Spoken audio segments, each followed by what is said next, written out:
नमस्कार, मैं हूं हर्ष शर्मा। कमोडिटीज़ के इस खास शो एनर्जी मीटर में आप सभी का स्वागत है।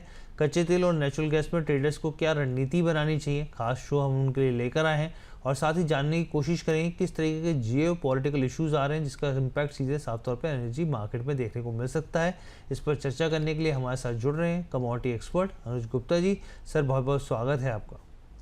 नमस्कार जी। नमस्कार सर। सबसे पहला सवाल सर मेरा, पिछले हफ्ते अमेरिका में जो है कच्चे तेल के स्टॉक में एक बढ़ोतरी दर्ज की गई थी। सप्लाई बढ़ने की आशंका जताई जा रही है। यहाँ पर कीमतों पर इसका क्या असर हो सकता है?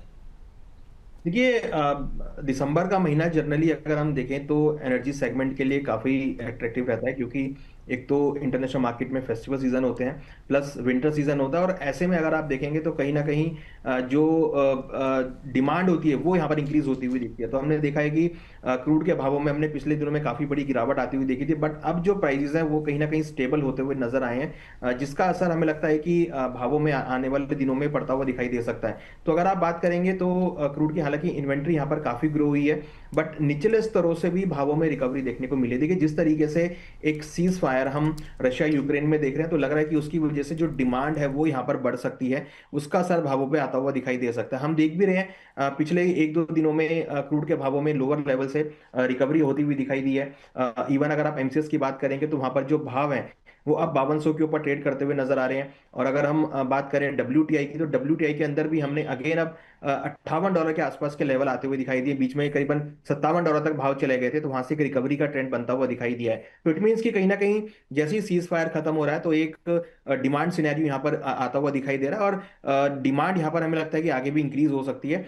हालांकि इन्वेंट्री जरूर बढ़ी है, मगर कहीं ना कहीं बहुत छोटी अवधि के लिए, क्योंकि विंटर सीजन है प्लस फेस्टिवल सीजन हैं, हॉलीडेज के सीजन है, तो ड्राइविंग डिमांड यहाँ पे बढ़ सकती है। तो मुझे लगता है कि उसकी वजह से आपको यहाँ पे एक अच्छा खासा बाउंस बैक क्रूड के प्राइसेस में देखने को मिल सकता है। तो हमें लगता है कि शॉर्ट टर्म के लिए क्रूड में तेजी का ट्रेंड आपको देखने को मिल सकता है। सर, कुछ रिपोर्ट्स हैं जिसमें डॉइचे बैंक है, आईईए है, गोल्डमैन सैक्स है, उन्होंने जो सप्लाई ग्रोथ को लेकर थोड़ा सा यहाँ पर जो है एक आउट पेस डिमांड है वो एक यहाँ पे प्रेडिक्शन जताया। उनका कहना है कि जो सरप्लस जो है वो एक्सीड हो सकता है 4 मिलियन बैरल के हिसाब से देखा जाए 2026 तक। आपका क्या मानना है यहाँ पे? ये बिल्कुल आपने ठीक कहा कि ओपेक प्लस मेंबर्स का भी यही मानना है कि 20,000 बैरल पर डे के हिसाब से मार्केट ओवर सप्लाइड हो सकता है। तो देखिए, ओवर सप्लाइड तो मार्केट 2025 में भी रहा और 2026 में भी रहा, और ये आप देखिए ये करीबन चौथा साल होगा जहां पर हम एक नेगेटिव ट्रेंड क्रूड में आते हुए देख रहे हैं। तो मार्केट जो टोटली है वो ओवर सप्लाइड की वजह से है। कोविड के बाद से हमने एक बाउंस बैक आते हुए देखा था, मगर उसके बाद मार्केट ओवर सप्लाइड हुआ, क्योंकि यहाँ पर अगर आप देखेंगे तो यूएस काफी मात्रा में ड्रिल कर रहा है, क्योंकि उनको लगता है, या अगर हम पूरे वर्ल्ड की बात करें तो क्रूड एक ऐसा प्रोडक्ट है जो इन्फ्लेशन में सबसे बड़ा रोल प्ले करता है।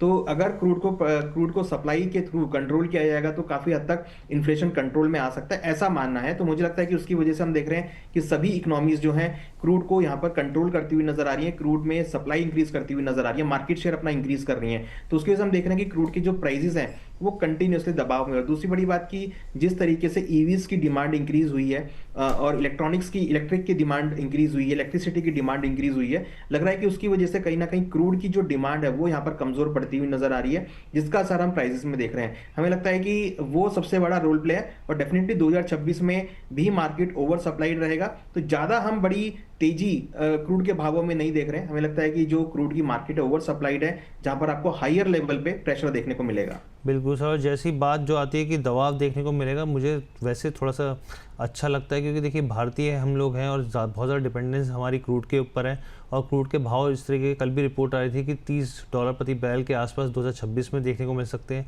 क्योंकि जो करंट अकाउंट डेफिसिट है हमारे, जैसे जैसे खरीदारी बढ़ती चली जाती है तो उस पर साफ तौर पर दबाव देखने को मिलता है।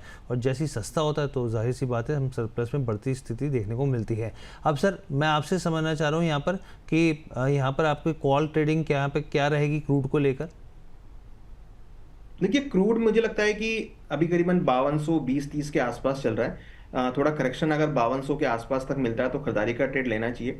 5140 का स्टॉप लॉस लगाएं, 5280 तक के टारगेट आपको देखने को मिल सकते हैं। हमारा मानना है कि इंटरनेशनल मार्केट में आपको अगेन $59-60 तक के लेवल देखने को मिल सकते हैं। $57 का अच्छा सपोर्ट है जो मुझे लगता है कि ऐसे स्टॉप लॉस के तौर पे यूज कर सकते हैं, और $2 से $3 का बाउंस बैक हम क्रूड में देख सकते हैं। देखिए ये यहाँ पर मैं बाउंस बैक की बात कर रहा हूँ, जो कि एक शॉर्ट कवरिंग के तौर पे देखा जा सकता है। हालांकि ट्रेंड अगर आप देखेंगे तो सप्लाई साइड बहुत हाई है, तो ट्रेंड अभी भी डाउन है उसका। तो आपको अगर ये प्राइस 5300 या 5400 की रेंज में मिले तो वहां पर फिर अगेन आपको सेलिंग पोजीशन देखने को मिल सकती है।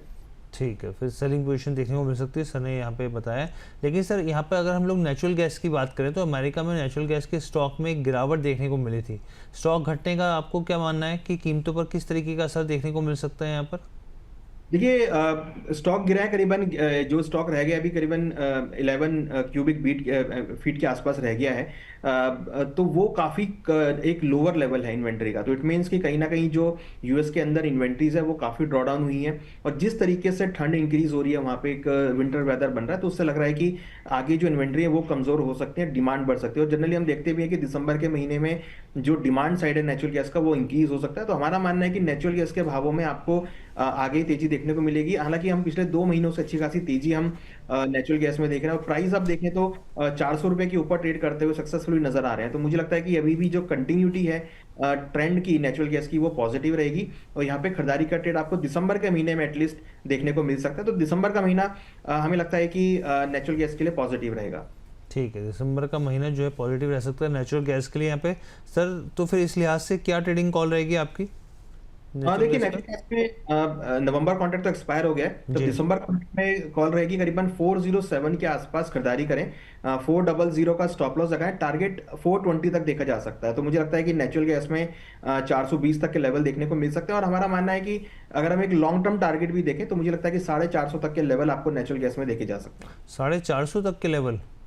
जी, लॉन्ग टर्म परस्पेक्टिव से अगर हम दिसंबर के महीने की बात करें। जी, चलिए बहुत अच्छी बात है सर। ठीक है sir, thank you so much Anuj sir, बहुत बहुत धन्यवाद कि आपने अपना कीमती समय हमारे दर्शकों को दिया। और साथ ही सर डिस्क्लेमर भी प्लीज़ शेयर कीजिए। देखिए डिस्क्लेमर में इसमें हमारी कोई पोजिशन नहीं है, जो भी यहाँ पर डिस्कस किया गया वो नॉलेज और अवेयरनेस के लिए।